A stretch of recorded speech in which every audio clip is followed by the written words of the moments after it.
Hola, muy buenos días, bienvenidos nuevamente a La Gran Aldea. Hoy es lunes 8 de junio y a continuación algunas de las informaciones más destacadas en www.lagranaldea.com. En primer lugar, le vamos a recomendar una entrevista que se le hace al escritor Alberto Barrera y está disponible ya, por supuesto, en lagranaldea.com. La usurpación le está poniendo fin a lo poco que nos queda de democracia. Sostiene que en el discurso político en Venezuela, sea del bando que sea, no hay algo novedoso, algo que sorprenda, que produzca fe o esperanza. Cree que fue un error asociar el desenlace de la crisis del país a la figura de Donald Trump. Esa solo fue otra fantasía precoz ante quienes están dispuestos a disparar o disipar y liquidar las posibilidades de que haya elecciones libres y equilibradas en Venezuela. Alberto Barrero se pregunta: ¿cuál es el próximo paso? ¿Qué va a hacer entonces la dirigencia de la oposición y la comunidad internacional? Esa es una de las entrevistas que le vamos a recomendar el día de hoy. También una conversación con el economista Francisco Rodríguez, que está titulada así: Juan Guaidó es mi presidente, pero no tengo que estar de acuerdo con todo lo que hace. El economista sostiene que cuando formula recomendaciones a Guaidó, lo hace para que el presidente legítimo haga todo lo que esté en su poder por ayudar a los venezolanos, y esto lo hace a nombre propio. Como un economista que tiene 30 años discutiendo sobre Venezuela, política y económica, siempre le busco las 5 patas al gato. Mi naturaleza es controvertir los consensos, dice el economista Francisco Rodríguez. Y cerramos con un artículo de opinión del profesor e historiador Elías Pino Iturrieta, titulado La oposición o la dictadura necesita un acuerdo, y da cuenta justamente de los esfuerzos que se están haciendo en este momento para poder hacer mejor, algo más aliviada la calidad de vida de los venezolanos. Se pregunta Elías Pino: ¿realmente las penurias populares son o deben ser la razón que conduzca a tratos de acercamiento y a pensar en desenlaces políticos? Es evidente que se hace necesario un trato con el régimen, porque ningún elemento de la realidad permite pensar en la posibilidad de una salida indulgente para la sociedad. Pero cuando son ya las 8:04 de la mañana, vamos a conversar con el parlamentario Juan Pablo Guanipa, quien es vicepresidente.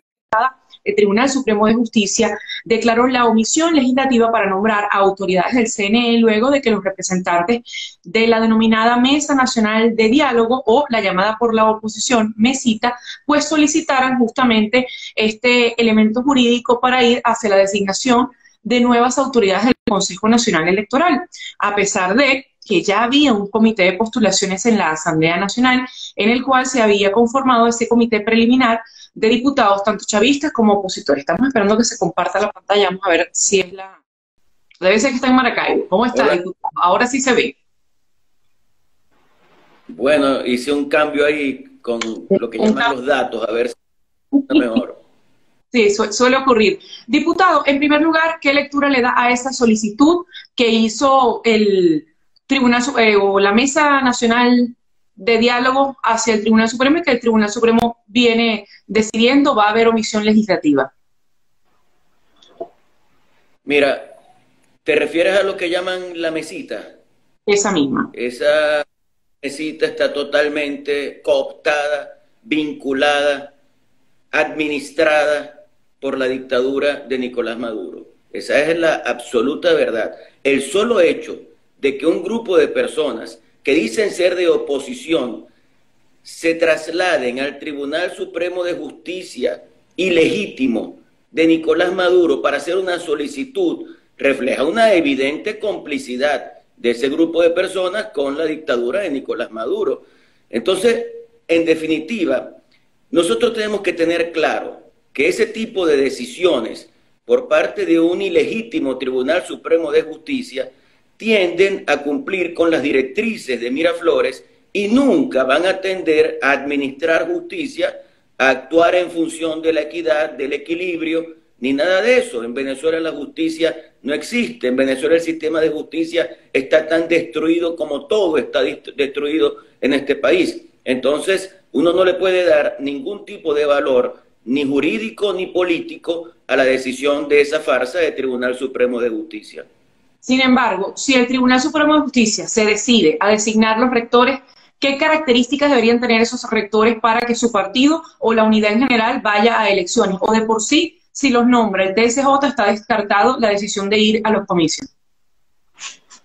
Es que nosotros no podemos aceptar una decisión a través de la cual el Tribunal Supremo de Justicia ilegítimo asuma competencias que no le otorga la Constitución venezolana. Es que ni siquiera si fuese un Tribunal Supremo de Justicia legítimo, tendría la atribución de designar a los rectores, porque esa es una atribución exclusiva y excluyente de la Asamblea Nacional. Lo único que puede hacer en materia legislativa el Tribunal Supremo de Justicia, si fuera legítimo, es declarar la omisión en la función legislativa de la Asamblea Nacional y dictar los parámetros para que se subsane el error cometido, pero nunca sustituir al ente al que le corresponde dictar la decisión, que es a la Asamblea Nacional. Esta gente ha impedido el funcionamiento de la Asamblea Nacional. Nosotros hicimos todo el esfuerzo para lograr que el Comité de Postulaciones Electorales se designara. Esperamos todo el tiempo necesario para lograr la integración del equipo del PSV en ese comité de postulaciones electorales. Y lo que han hecho después es destruir todo con los pies. Primero con la incursión militar en la sede del Palacio Federal Legislativo y luego con todas las tácticas dilatorias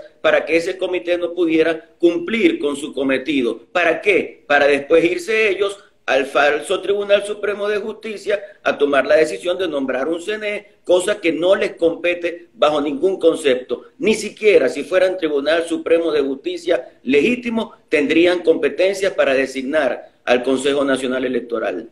Ahora, y dentro de Primero Justicia, que es el partido que usted representa, ¿hay consenso en no ir a una elección si es el Tribunal Supremo el que designa las autoridades? Es decir, algunas facciones que han hablado de elecciones durante varios años, por ejemplo, el tema del ex candidato presidencial Enrique de Capriles, también estaría dispuesto a no ir a elecciones si ese CNE es nombrado por el TSJ. En Primero Justicia todos queremos ir a elecciones, pero elecciones de verdad, no una farsa para legitimar a un régimen dictatorial que pretenda hacerse de un proceso electoral sin votos para que sea declarado ganador sin votos. Eso no tiene ningún sentido porque terminaríamos nosotros acabando con la lucha de tantos años que lleva adelante el pueblo venezolano por su libertad. Nosotros reconocemos al Comité de Postulaciones Electorales que preside Ángel Medina y reconocemos a la Asamblea Nacional que preside Juan Guaidó, que es la única que puede designar un Consejo Nacional Electoral. Si no hay Consejo Nacional Electoral postulado por el Comité de Postulaciones que preside Medina y decidido, resuelto por la Asamblea Nacional que preside Juan Guaidó, evidentemente que allí no podríamos estar hablando de un proceso electoral. Sería una farsa, tan farsa como la del 20 de mayo de 2018, que fue lo que abrió las puertas al desconocimiento mundial de Nicolás Maduro. ¿Qué quiere Maduro? ¿Seguir en eso? Seguir en eso, tratar de darse un ropaje de legitimidad con un proceso electoral falso. ¿Por qué es tan cobarde? ¿Por qué es tan cobarde Nicolás Maduro? ¿Por qué no acepta ir a un proceso electoral limpio, transparente, con condiciones mínimas? Porque nosotros ni siquiera hemos hablado de las condiciones naturales de cualquier proceso electoral, de las condiciones que necesita cualquier proceso electoral. Hemos dicho con condiciones mínimas y evidentemente una de las mínimas condiciones es que haya un árbitro confiable. Un árbitro designado por esa farsa de Tribunal Supremo de Justicia nunca jamás será confiable. ¿Y a qué atribuye usted que se haya tomado esa decisión si ya tanto el chavismo dentro de la Asamblea Nacional como la oposición tenía ese comité de postulación? Estaba el comité preliminar formado por la cantidad de diputados que se necesita. Es decir, ¿a qué lo atribuye?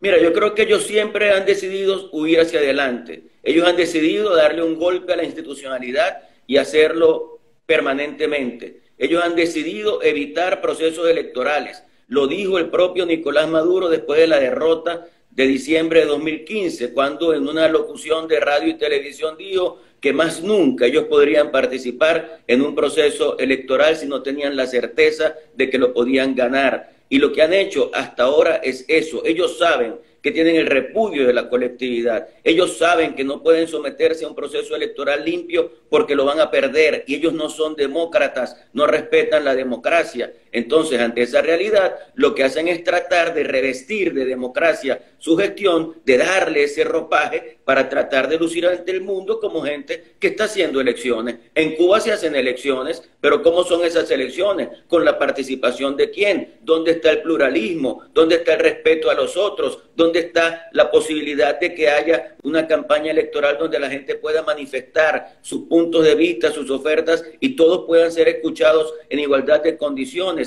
¿Dónde está la posibilidad de que la gente que vive fuera pueda ejercer su derecho al voto porque son venezolanos y mantienen sus derechos? En definitiva, ellos han cerrado todas las puertas, están cerrando todas las puertas institucionales. Tú no puedes ir al sistema de justicia porque no funciona, no puedes ir al voto porque no funciona. El pueblo tiene que intensificar la presión para lograr que la solución sea pacífica, pero sin presión nunca jamás lo vamos a lograr.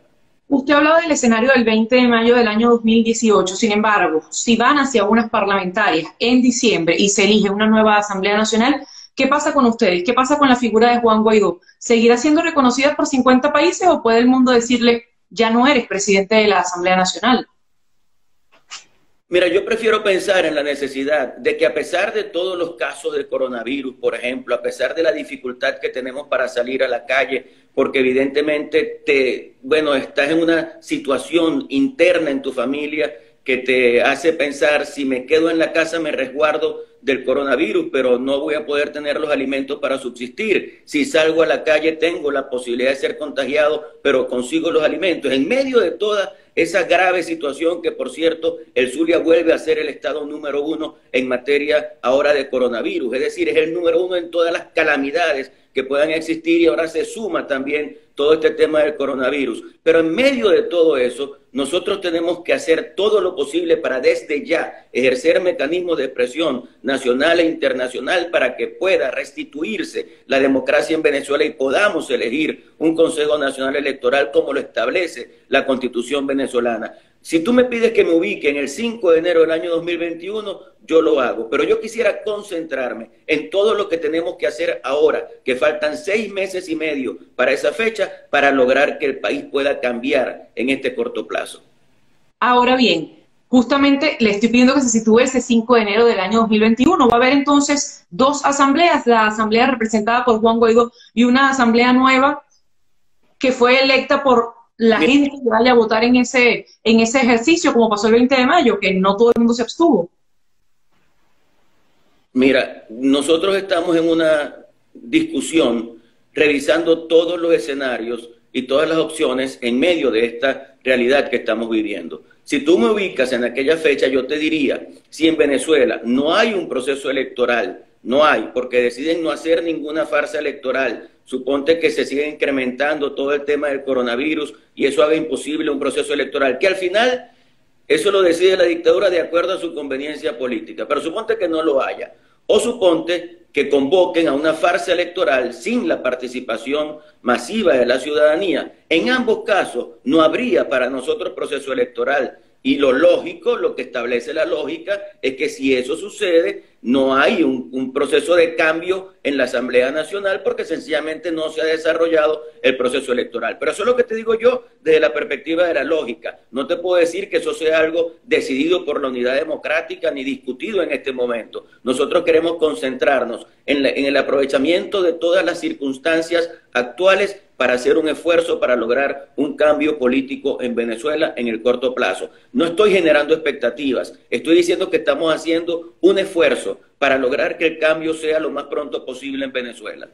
Yo le preguntaba si en Primero Justicia había unidad en torno a ese criterio, pero en el resto de los partidos que forman parte de la Asamblea Nacional y de la oposición en general, ¿ustedes ya han discutido el tema? ¿Todos se van a abstener si el CNE es designado por el Tribunal Supremo? ¿O hay algunos partidos que sí quieren asomarse en ese escenario?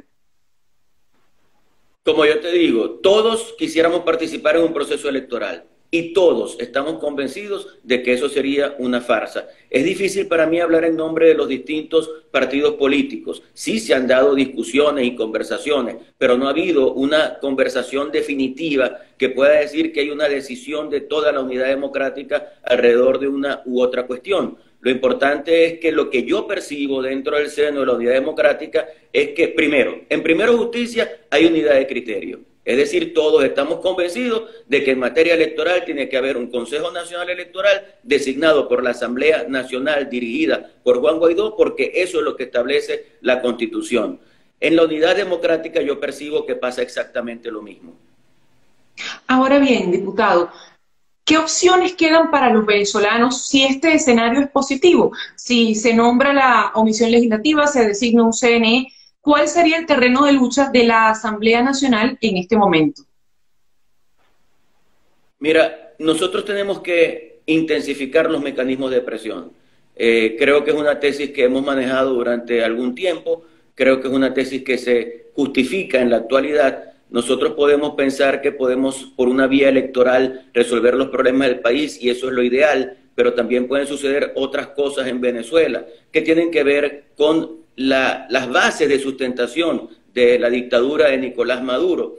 Todo eso pasa, cualquier solución. Nosotros tenemos muy claro el objetivo, porque evidentemente el objetivo es lograr la liberación de Venezuela, que Maduro salga y que podamos iniciar un proceso de recuperación, de reconstrucción, de transformación del país. Pero también tenemos que saber que cualquier solución que se pueda dar para lograr ese objetivo tiene que pasar por la presión, que tenemos que intensificar la presión interna, la presión política, la presión social, la presión institucional, y que tenemos que lograr que toda esa presión se una también a la presión internacional. Yo sé que no lo hemos logrado y evidentemente es muy necesario que nos mostremos ante la opinión pública con la convicción de que lo podemos lograr, pero también diciéndole a la gente, estamos conscientes de que no lo hemos logrado. Yo me meto mucho en las redes sociales a revisar qué dice la gente, qué opina, y muchas veces la gente te señala, ¿no? Y te dice, ¿por qué ustedes no han logrado sacar a Maduro? Bueno, no ha sido fácil. Es un asunto sumamente complejo. Estamos enfrentados a delincuentes que han secuestrado a una nación completa y que están vinculados a todos los delitos de los que ya en otra oportunidad hemos hablado. Ahora, ¿eso quiere decir entonces que tenemos que resignarnos?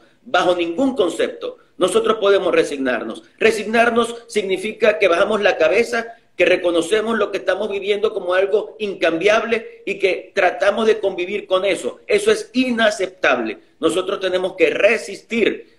El objetivo nuestro tiene que ser resistir, que adaptarnos a los cambios que puedan producirse en el transcurso de este tiempo con la convicción de que nosotros tenemos que lograr el cambio fundamental para que Venezuela salga de la trágica situación que está viviendo. Ahora que utiliza la palabra resistencia, recientemente la periodista Milagros Socorro entrevistaba para La Gran Aldea a la historiadora y profesora Marlene Nava, y el titular era Maracaibo está muerta, la mataron. Usted, como zuliano, ¿qué le dice a esa profesora? O sea, ¿cómo ve el sentir en este momento de la gente que vive en el estado de Zulia con todos esos padecimientos? Mira, lo primero que hice al recibir ese reportaje que hizo la excelente periodista Milagros Socorro fue hablar con ella, darle mis puntos de vista, decirle lo que pensaba acerca de un reportaje sumamente difícil de hacer, me imagino, por además la relación de amistad de las dos personas, ¿no? E inmediatamente llamé a Marlene Nava, que es una reconocida historiadora zuliana que fue secretaria de Cultura en los tiempos de Luis Herrera Campins, y que, como dice en el propio reportaje, ella pensaba que estos días de su vida los estaría viviendo en función de conferencias, en función de atención a su familia, a sus nietos, etcétera. Lo que ella refleja ahí en ese reportaje es una cruda realidad de lo que está viviendo Maracaibo y el estado Zulia. Yo no puedo decir, como le decía a Milagro, me parece que es muy duro, que es muy fuerte y que en algunos momentos es desesperanzador. Yo no puedo decir que Maracaibo está definitivamente muerta, pero entiendo el planteamiento que la señora Marlene está haciendo, porque ella está viviendo una situación absolutamente irracional y trágica en esta Maracaibo y en este estado Zulia de hoy. Pero indudablemente que todo lo que está allí se compadece completamente con la realidad. Aquí tenemos todos los días 8 horas, por lo menos 8, 5, 10 horas sin electricidad. Aquí tenemos todos los días sin agua. La gente, para poder surtirse de agua, tiene que lograr que algún camión cisterna llegue a su casa, con los costos que eso implica. Aquí no recogen la basura, la gente vive alrededor de la basura. Aquí el gas no llega y muchas familias tienen que cocinar con leña. Eso es una realidad. Aquí se acabó el transporte público. Nosotros criticábamos el sistema de transporte maravino porque era fundamentalmente el carrito por puesto y decíamos que teníamos que buscar unidades de mucho más capacidad para poder optimizar el servicio de transporte público, que teníamos que hacer aquello que se hizo en Colombia, que es canales exclusivos para el tránsito del transporte público. Pero es que hoy ya ni siquiera carritos por puesto hay, absolutamente nada. Y mucha gente tiene que caminar 3 y 4 horas bajo el sol maravino. O sea, esto es un desastre. No hay duda con respecto a eso. El tema de la gasolina, por ejemplo, que hoy vive el país de manera tan dramática. Aquí tenemos por lo menos 2 años en colas permanentes para tratar de surtir de gasolina a los vehículos. Y así podemos hablar 1000 cosas acerca de la Maracaibo y del estado Zulia de hoy. Pero así como eso es una realidad, también puede pedir resistencia. Que puede ser... No te... ¿Cómo? Se le puede pedir resistencia, más resistencia para esperar el cambio político a quien vive en un estado como el estado Zulia. Totalmente sí, totalmente sí. Y este pueblo lo ha demostrado, este pueblo lo ha demostrado. ¿Qué falta? Que la gente sienta que su salida a la calle sí puede ser en la práctica una herramienta fundamental para lograr sacar a Maduro e iniciar ese proceso de transformación nacional. Hoy por hoy, la gente vive en medio de la sobrevivencia y también vive una situación de miedo por la represión. Y la represión, por cierto, no solo porque salgas a la calle a protestar, la represión porque pongas algo en tus redes, la represión porque critiques algo en algún hospital, la represión porque digas cualquier cosa en tus redes sociales. Eso es una realidad. Pero te voy a decir algo. Cuando la gente ha vivido en medio de la represión y en medio de la sobrevivencia y ha visto que salir a la calle puede ser una herramienta fundamental para lograr el cambio, la gente ha salido en el Zulia masivamente a la calle. Si hoy no sale es porque siente que esa salida no le va a producir el resultado que busca y no tiene por qué correr entonces el riesgo de salir si no va a obtener ese resultado. ¿Cómo hacemos para romper con eso? Es una responsabilidad que tenemos los dirigentes políticos. Diputado, muchísimas gracias por haber compartido con nosotros esta mañana. Un abrazo y muchas gracias a ti. Era el diputado Juan Pablo Guanipa, representante del Partido Primero Justicia, también es vicepresidente, primer vicepresidente de la Asamblea Nacional de Venezuela. Vamos de inmediato también a conversar con el parlamentario Carlos Prosperi, quien es representante del Partido Acción Democrática, forma parte también de la fracción de la Asamblea Nacional, el jefe de fracción de la unidad de la Asamblea Nacional. Bienvenido, diputado, ¿cómo está?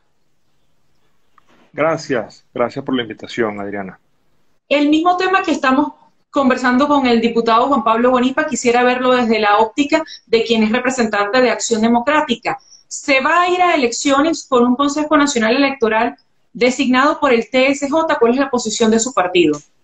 Bueno, no, mira, primero que nada debo decir que aquí hay una realidad y es que, una vez más, se deja en evidencia la violación a la Constitución, como lo estaba diciendo nuestro primer vicepresidente, Juan Pablo Guanipa. Es claro las intenciones o las pretensiones que tienen en este momento las personas que están sentadas en Miraflores. Nosotros hoy debemos hacer hincapié a que la Constitución es clara. El artículo 296 de la Constitución establece la designación del Consejo Nacional Electoral y donde dice que serán 5 rectores, los cuales deben ser designados por las 2/3 partes de la Asamblea Nacional. Aquí no establece por ningún lado que es el Tribunal Supremo de Justicia quien tiene que hacer esta designación. Además, debemos decir, Tribunal Supremo de Justicia que en su mayoría está conformado por algunos magistrados que fueron designados de manera express. Nosotros debemos recordarle a los venezolanos y al mundo entero que en el año 2015, cuando ya habían perdido la mayoría de la Asamblea Nacional,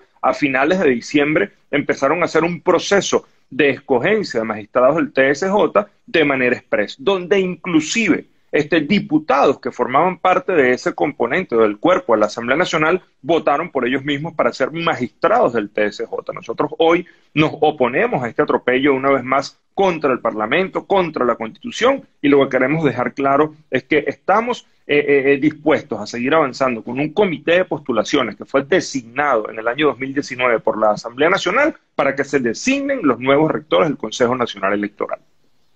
Si el TSJ decide allanar ese camino constitucional del que ustedes hacen referencia y designar a los rectores del CNE, ¿habría algún tipo de exigencia para participar en esa elección de su partido? Es decir, ¿el partido que usted representa tendría intención de participar en esa elección con ese CNE designado por el Tribunal Supremo? Mira, Adriana, para nadie es un secreto que desde Acción Democrática siempre hemos dicho que la ruta y la construcción del camino tiene que ser electoral. Electoral con condiciones claras, con condiciones no solo con la designación del Consejo Nacional Electoral por la Asamblea Nacional, no por ningún TSJ, porque aquí no hay ningún tipo de omisión legislativa. Segundo, que tienen que devolverse las tarjetas de los partidos políticos que han sido secuestradas, además con decisiones que violan la ley de participación electoral. ¿Por qué la viola? Bueno, porque la ley es clara cuando establece que para que un partido quede anulado, tiene que dejar de participar en 2 elecciones nacionales de manera consecutiva. Nosotros no hemos dejado de participar ni Acción Democrática, ni Voluntad Popular, ni Primera Justicia, ni Un Nuevo Tiempo en 2 procesos electorales nacionales de manera consecutiva para que nos anulen las tarjetas. Lo otro es que nosotros estamos exigiendo observación internacional, habilitar a los inhabilitados y perseguidos políticos porque simplemente piensen diferente. O sea, son nuestras condiciones para nosotros poder participar en un proceso electoral. Y ojo, si alguien ha participado en procesos electorales, Adriana, hemos sido nosotros de Acción Democrática. Nosotros hoy tenemos que decir que tenemos 4 gobernadores y 4 gobernadores además que fueron hoy en día de una u otra manera apartados hacia un lado con los recursos que le competen a las gobernaciones, imponiéndole unas personas que se hacen llamar protectores que no protegen en absolutamente nada a ninguno de esos estados. Y esa es una violación más a la Constitución. Aquí cuando vemos que desde la Asamblea Nacional cumplimos con un mandato de designar unos nuevos magistrados del Tribunal Supremo de Justicia, bueno, estos señores inmediatamente los empezaron a perseguir diciendo que estaban usurpando un cargo. Bueno, yo quisiera saber si estos 4 protectores que están en los estados hoy en día van a ser perseguidos. Aquí la realidad es que estos señores que están sentados en Miraflores no les conviene ningún proceso electoral porque saben que cualquier elección que realicen la van a perder porque el pueblo está cansado de sus mentiras y el pueblo está cansado de que le sigan ofertando soluciones las cuales no las han visto durante 22 años. Justamente ese argumento era el de la oposición en las elecciones de 2017 de gobernadores, que no se iba a ganar nada. Y a través de un montaje de circuitos diferentes y mudar los colegios, pues el oficialismo se hizo con la mayoría de las gobernaciones, a excepción de las 5 que usted manifestaba, las 4 que están en este momento y la de Juan Pablo Guanipa, que fue a inaugurarse ante la constituyente. ¿Hay en este momento entonces un camino para los venezolanos de despejar lo que está pasando en la política o será seguir esperando a que haya condiciones? Mira, primero que en la del 2017 no había circuitos electorales o modificaciones porque son elecciones regionales, cada quien vota en el estado. Exacto, las modificaciones... Mudanza de centro de votación.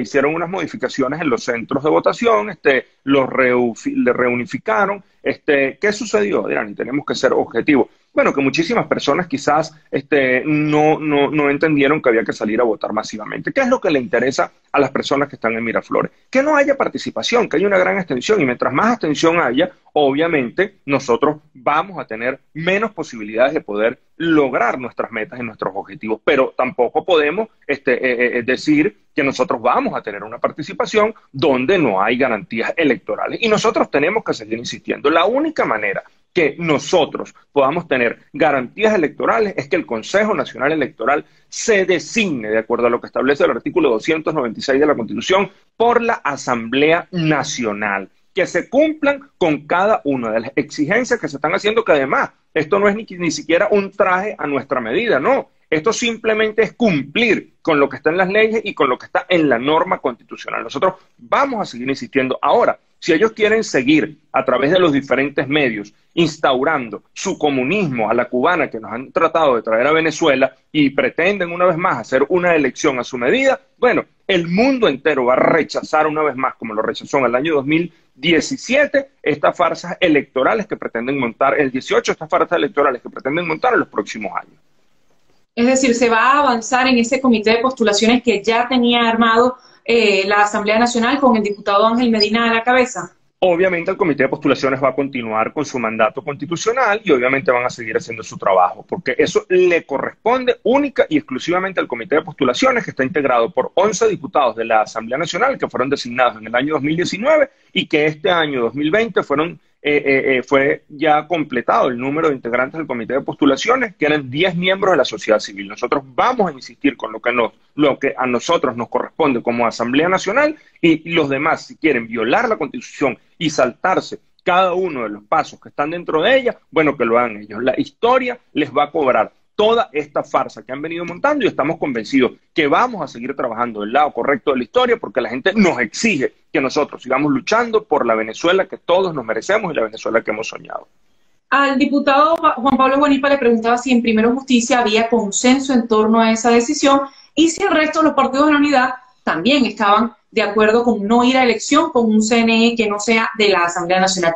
Tanto en Acción Democrática como en el resto de los partidos con los que usted tiene contacto, ¿siente que hay unidad en torno a esa decisión o puede haber factores pequeños dentro de cada partido, pequeños o grandes, que digan si vamos a elecciones porque es el único camino? Mira, te voy a decir algo. Obviamente nosotros podemos tener quizás algunas diferencias de forma, pero más no de fondo. Lo importante, Adriana, es que la gente sepa que nosotros estamos unidos en un mismo objetivo, que es recuperar una Venezuela libre. Nosotros desde ahí no nos vamos a salir, desde ahí no nos vamos a fracturar. Nosotros hoy más que nunca estamos convencidos que en su momento la unidad democrática, todos los partidos políticos que estamos adversando al régimen, vamos a tener una unidad verdadera en torno a la decisión que tengamos que tomar. Nosotros hoy más que nunca vamos a seguir firmes en nuestra lucha, en nuestro objetivo, que estamos claros que es seguir luchando por nuestro país y por Venezuela y para cada uno de los venezolanos. Lo vuelvo a repetir, quizás algunos dicen que no hay ningún tipo de condiciones, de garantía, otros quizás dirán, bueno, mira, hay una posibilidad mínima, pero a fin de cuentas, lo que sí nos va a quedar completamente claro es que unidos entre todos vamos a tomar una sola decisión, porque todos estamos luchando por Venezuela. Si no se va a un camino electoral en diciembre, porque se dice que no tienen las condiciones, ¿cuál es la opción que le queda a la oposición si ya se intentó el camino en Noruega y a pesar de que hay voceros del Reino de Noruega intentando volver hacia una negociación, pues no se ha vuelto esa negociación? ¿Qué opción le queda a la gente si no es la negociación, si no son las elecciones? ¿Esperar el milagro? Mira, no, seguir luchando y seguir buscando, como lo decía nuestro primer vicepresidente hace un rato, seguir buscando todas las alternativas que se puedan dar dentro de la Constitución y dentro del marco constitucional y democrático. Nosotros estamos convencidos que si estos señores creen que buscando un atajo, designando un CNE a través del Tribunal Supremo de Justicia, violando la Constitución, eso les va a lograr lavar la imagen internacionalmente, es mentira. Y todo esto empezó gracias a que ellos convocaron un proceso de elecciones presidenciales donde hicieron un simulacro electoral, donde solo participó las personas afectas al partido de Nicolás Maduro, al PSUV, y nosotros eso nos llevó a tomar decisiones contundentes en contra de rechazar este tipo de situaciones. Si ellos creen que montando una vez más una situación como esta les pueden lavar el rostro y la imagen internacionalmente, lo que van a seguir es empeorando su situación. Nosotros entendemos que hoy en día el pueblo es quien termina sufriendo las malas consecuencias o las malas políticas públicas llevadas adelante por estos señores, y por eso nosotros hoy a un pueblo nos debemos y por ese pueblo vamos a seguir luchando. Nosotros nos han dicho quizás,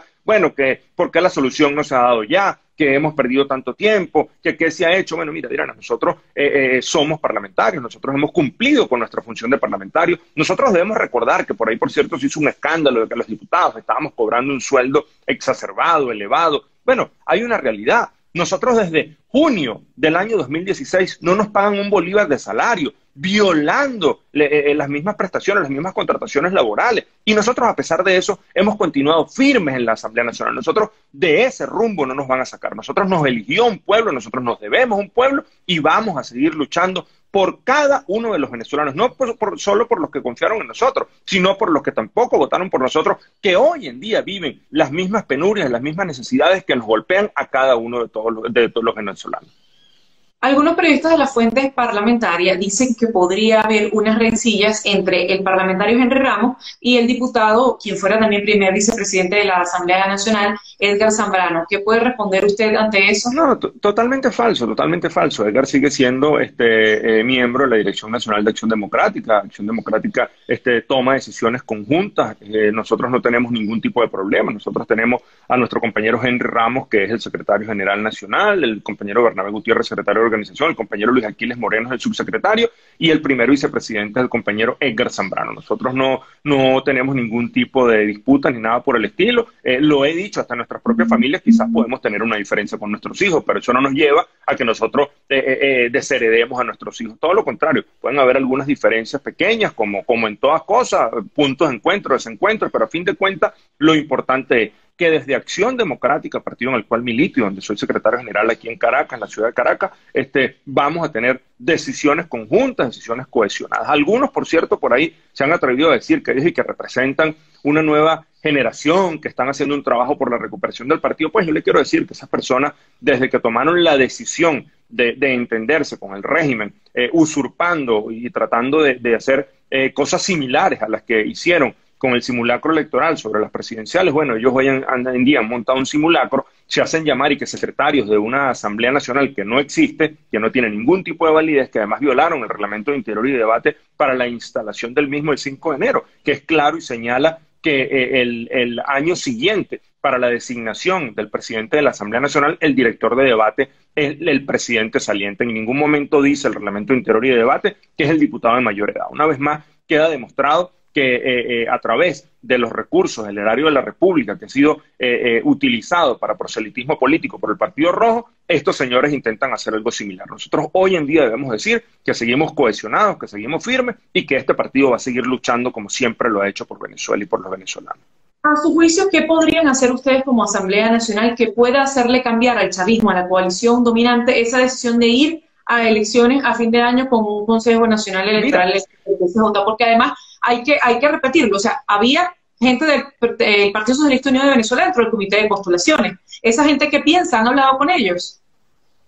Mira, es que es lo que te digo, Adriana. Obviamente, ¿qué es lo que hay que hacer? Cumplir con un mandato constitucional. Tú sabes cuál es la única manera que se dé una omisión legislativa. Y ya lo hemos visto en el pasado. Primero, se convoca el comité de postulaciones, termina su nombre, la recepción de los nombres. Una vez que están recibidos cada uno de los nombres, se hace la selección de los 5 rectores del Consejo Nacional Electoral, se presenta en la plenaria de la Asamblea Nacional. Si en la primera presentación no tenemos las 2/3 partes, bueno, se convoca una siguiente sesión. Si en la segunda sesión no hay las 2/3 partes, se convoca una tercera sesión. Una vez agotada todas las sesiones y al no tener la mayoría, se declara la omisión legislativa. Pero antes no se puede declarar la omisión legislativa. Aquí lo que hemos visto es que una vez más se saltan la Constitución, se saltan cada uno de los procesos y un Tribunal Supremo de Justicia que, lo repito, no es totalmente legítimo porque hay varios miembros del Tribunal Supremo de Justicia o varios magistrados que fueron designados de manera express, lo que intentan es violar la Constitución y asumir las facultades de la Asamblea Nacional, que solo es competencia nuestra y nosotros, inclusive, debemos señalar y resaltar. Nosotros designamos a los magistrados del TSJ. Los magistrados del TSJ no designan a la Asamblea Nacional. A nosotros nos eligió un pueblo a través del voto y nosotros hoy tenemos que seguir cumpliendo con ese mandato constitucional. Diputado, muchísimas gracias por haber estado con nosotros estos minutos. No, gracias a ti, Adriana, de verdad. Era el diputado Carlos Prosperi, quien es jefe de fracción de la Unidad ante la Asamblea Nacional, pues dando cuenta de en este momento el consenso que hay entre algunos partidos políticos de no ir a esas elecciones si el Consejo Nacional Electoral es designado por el Tribunal Supremo de Justicia. Pero hay que recordar que esa omisión legislativa se ha dado prácticamente durante todo este periodo de chavismo. En los últimos 20 años, apenas en 2 oportunidades, la Asamblea Nacional ha designado el Consejo Nacional Electoral, y una de esas oportunidades fue cuando la Asamblea Nacional era totalmente roja, año 2006. Muchísimas gracias por haber estado esta mañana con nosotros. Nos despedimos hasta el próximo miércoles.